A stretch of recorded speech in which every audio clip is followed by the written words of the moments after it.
Mercato en direct, 26 août 2026. Le compte à rebours est lancé. J6 avant le gong final. On entre dans la dernière ligne droite de ce mercato d'été 2026 et la pression monte d'un cran dans tous les états-majors. C'est l'affolement total à Marseille.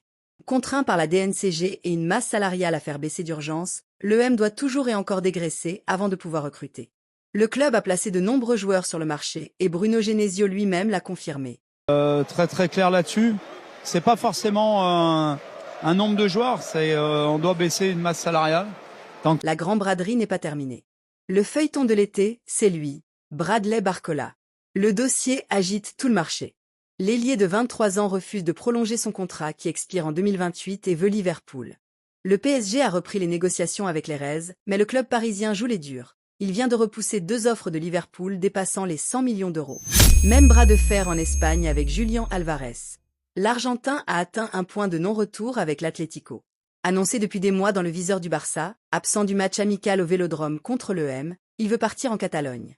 L'Atlético, qui a déjà rejeté une offre de 150 millions d'euros du Real Madrid, préférerait le vendre à l'étranger. Arsenal est à l'affût. En dehors du terrain, un rebondissement. Après une Coupe du Monde 2026 décevante et le départ de Petkovic, la FA cherche un sélectionneur et rêve de Roberto Martinez libre depuis son départ du Portugal après le Mondial. Le technicien belge a déclaré avoir beaucoup d'affection pour l'Algérie et ouvre la porte.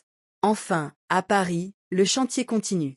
Si Barcola pourrait sortir, le PSG veut absolument blinder son ballon d'or Ousmane Dembélé. Arrivé en 2023, encore sous contrat jusqu'en 2028, le leader offensif est poussé vers une prolongation XXL. Les discussions sur la revalorisation salariale traînent, mais la tendance est à un accord. N'oubliez pas de vous abonner pour plus d'infos.